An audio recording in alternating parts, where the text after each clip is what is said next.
A bad campsite could kill a cowboy without a single bullet being fired. The difference between a good night and a massacre came down to one simple rule most people had never heard of, and the evidence was always right there, on the ground, in the shape of a patch of prairie they called the bed ground. Tonight, you're the trail boss. It's the 1870s. You've pushed 2,000 head of longhorn cattle 12 miles from sunup. The light is failing. You need to bed down the herd. You need to choose the ground where 30 men and thousands of animals will spend the night. Choose wrong, and by morning you could be counting dead. Not from rustlers, not from a gunfight, from the ground itself. So let's walk the scene. The first thing you look for seems obvious: water. The drive is thirsty. You spot a creek, a wide, slow bend, shaded by cottonwoods. Looks perfect. A lot of trail bosses made that mistake exactly once. Would you camp here, next to the water? Think about what happens at midnight. A thunderstorm rolls over the ridge. The herd spooks. 2,000 animals, maybe 3,000, all bolting blind. Where do they run? Downhill, toward the water, right into that creek bend. Except that bend has a cut bank on the far side, sheer mud, 6 feet high. Cattle hit that wall, can't climb it, and the ones behind them don't stop. You get a pileup. You get crushed animals. You get cowboys swimming through a river of panicked cattle, trying to cut the lead before the whole herd drowns itself. Too close to water was a trap, but too far was just as bad. Cattle need to drink. Push them more than a mile from water, and they bed down restless. They get up in the night, drift, scatter. Next morning, you lose half a day gathering them. So the first rule was distance. The camp had to be close enough to water, but not right on it, a few hundred yards, no more, on a slight rise, with a clear, open approach so the herd could water in shifts without funneling. That was item number 1. Now you ride the bed ground itself. The grass looks fine, flat enough maybe, but you get down from your horse, you walk it, you feel it, because a piece of ground that looks level from the saddle can hide a dozen small gullies, a dry wash, a sudden dip. Would you camp here? On this field? It looks open. It isn't.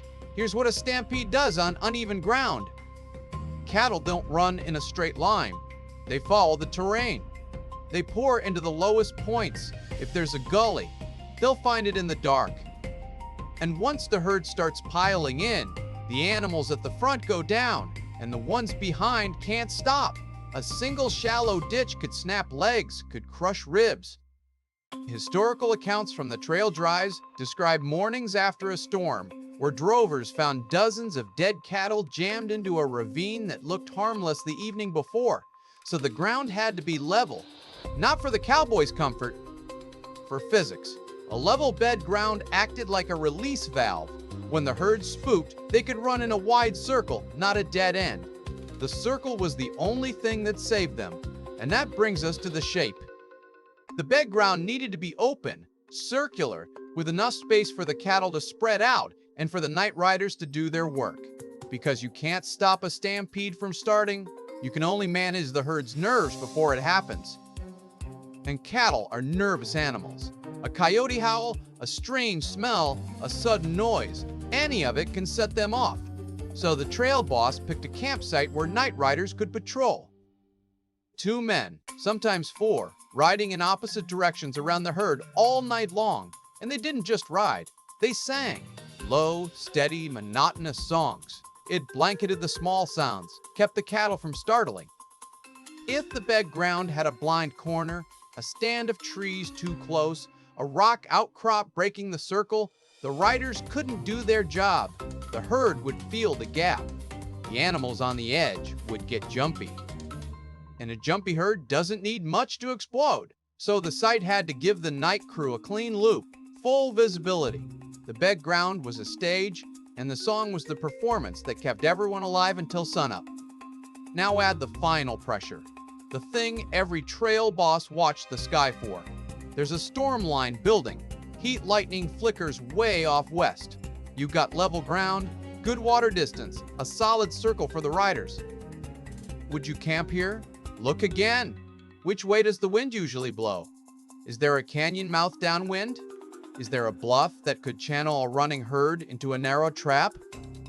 A stampede that hits a downhill funnel turns into a disaster no matter how good the rest of the setup was. You need an escape path. Wide, open country on at least two sides. So if the herd bolts, they have somewhere to run that doesn't end in a cliff or a box canyon.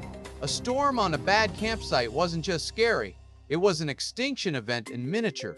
Riders killed, cattle lost in the hundreds, drives ruined. So, what was the rule? The Trail Boss Checklist. Before sunset, before cooking, before even thinking about your own bedroll, you inspected the bed ground for 5 things. 1. Water. Close but not too close, a few hundred yards on a rise. 2. Level ground. No hidden dips, no washes, nothing that would funnel a panicked herd into a kill zone. 3.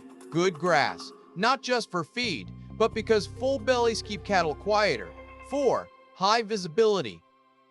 A clear circle, no blind corners, so night riders could do their work. And 5. A circular shape with an open escape path, room for the herd to mill and for a stampede to dissipate instead of pile up. In that order, every time. Comfort did not appear on that list. The cowboy's warmth, his dry blankets, his hot meal, those came last, after the herd was safe, after the horses were tended. Because a cowboy who put his own comfort first could wake up in a nightmare of dust and horns and blood, and he wouldn't find a bullet wound on his body. He'd find broken bones. From animals that weighed half a ton apiece, running blind over ground he should have read better. That's what the patch of prairie was. It was a decision, a test, and the evidence of a failed test was physical. A pile of dead cattle in a gully, a rider's body downstream from a river embankment, a herd scattered across 10 miles of open range, costing the outfit thousands of dollars and weeks of lost time, all of it written on the bed ground. Now look at any empty stretch of land. You might see nothing. A trail boss saw a checklist, a life or death calculation. The old cowboy rule wasn't about toughness. It was about reading a landscape the way a detective reads a crime scene. The ground spoke. The ones who listened, lived. The ones who didn't, died. No bullets necessary.